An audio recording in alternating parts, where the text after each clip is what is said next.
bisalah. Dan sambil menghampiri, mencari syuyukh wa murabbi.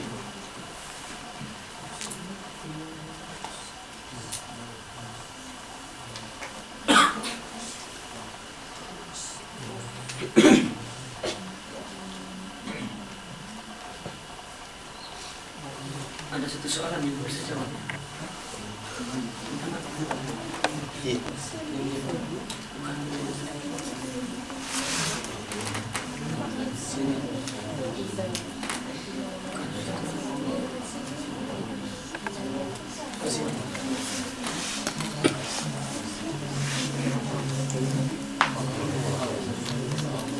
Itu mengenai murabbi. Terus yang kedua,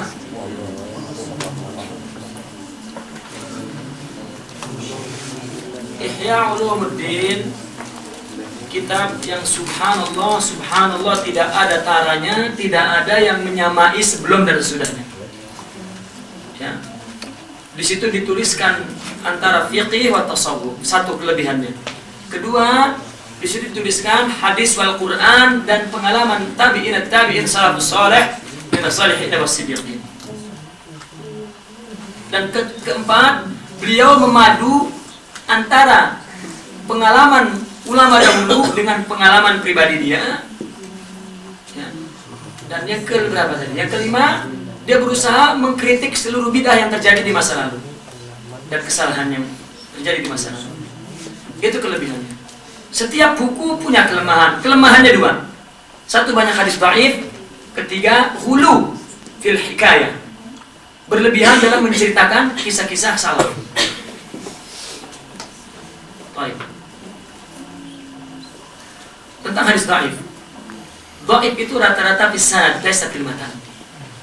Hatta di dalam Ihya, dhaif maqbul fil fadilah. Karena dhaif fis sanad, amma fil matan maqbul fil fadilah. Sepanjang zaman dan hatta ketika di masa Ihya Ulumuddin itu pun ada ulama sudah mengkritik dua hal itu sampai hari ini. Tapi tidak pernah ada yang menolak kebaikannya. Namun sekarang sudah tahu keburukannya, kebaikannya ditolak. Dan itu tidak insaf dan tidak adil dan tidak ilmiah. Ya.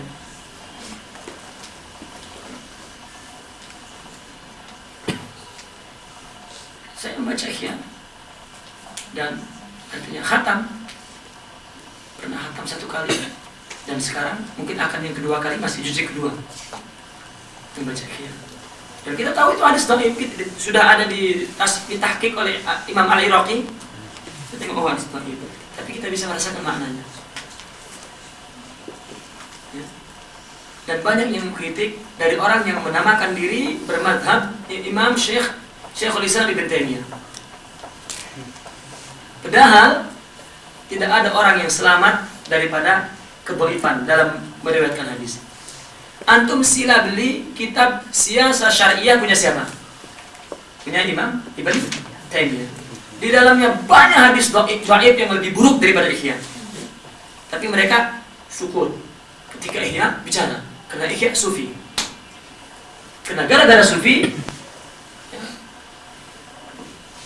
rupa Ihya dirusak. Silakan di Siyasah Syariah. Banyak hadis dhaif. Semua kitab, hatta dalam hadis Bukhari katanya.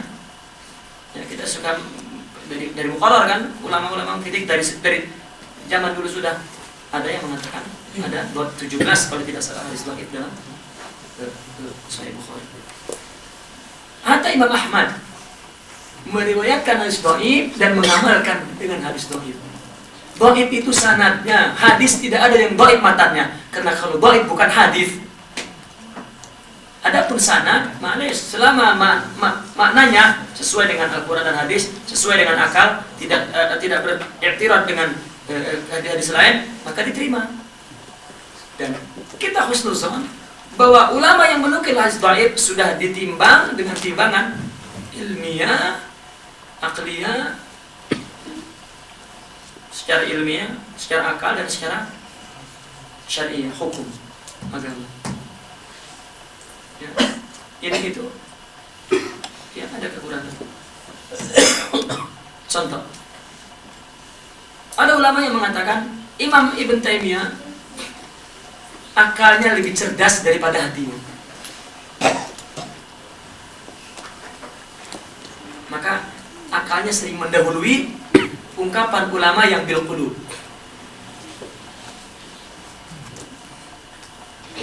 Imam Ibn Taimiyah. Tapi cerdas manusia lemah. Salah satu keaiban afkar Syekhul Islam Al-Alim Al-Allama Al-Imam Ibn Taimiyah qaddasallahu ruhah, beliau tidak mengakui adanya majas. Padahal majas di Al-Quran, di syair, dan di hadis semua ada majas, tapi dia mengatakan tidak ada majas. Satu. Kedua, beliau mengatakan tidak ada jin. Jin itu bakteri. Jin.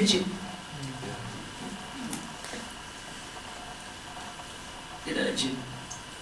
Padahal ada orang yang kemasukan jin ya. Udah goyang-goyang masih dibilang nggak ada. Ya, itulah.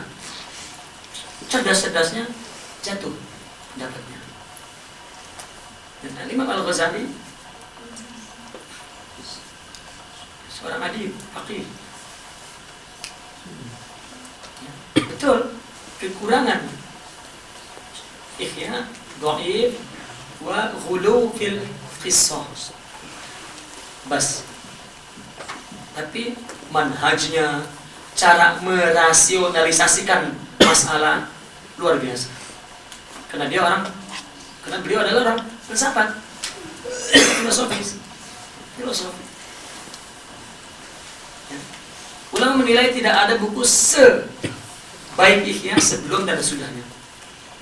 Dan bahkan setelah ditulis Ihya, banyak ulama yang menulis mengikuti Ihya, termasuk yang ditulis oleh Ibnu Qayyim, yang ditulis oleh Imam, lupa saya. Artinya orang-orang yang dianggap sebagai imam salafiyah, tapi mengikut tulisannya gaya Ihya. Yang mengkritik tasawuf, katakanlah yang mempunyai taklid talbis iblis, yaitu Ibnul Jauzi. Tapi ketika Ihya itu ditulis, dia menulis buku untuk tarbiyah ruhiyah mengikuti cara Ihya. Ihya sejak awal diakui oleh lawan dan kawan. Kebaikannya diambil baik oleh kawannya dan oleh lawannya.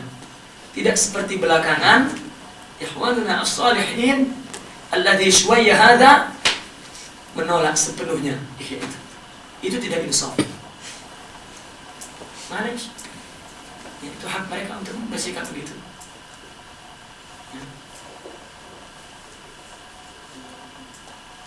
Ini tidak. Tamayul.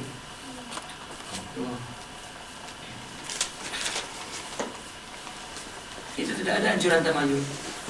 Yang ada adalah kisah-kisah sahabat.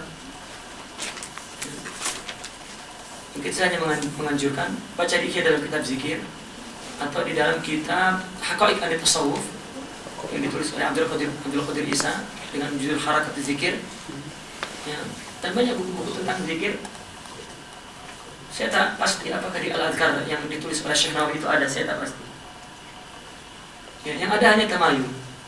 Banyak kisah-kisah Sayyidina Ali, ya, para tabi'in bercerita tentang Sayyidina Ali.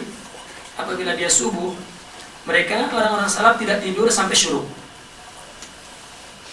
Ya. Lalu apa mereka zikir? Apabila keluar dari masjid bersama dengan matahari keluar, mukanya sudah kusut, artinya sudah lusuh. Karena tamayul.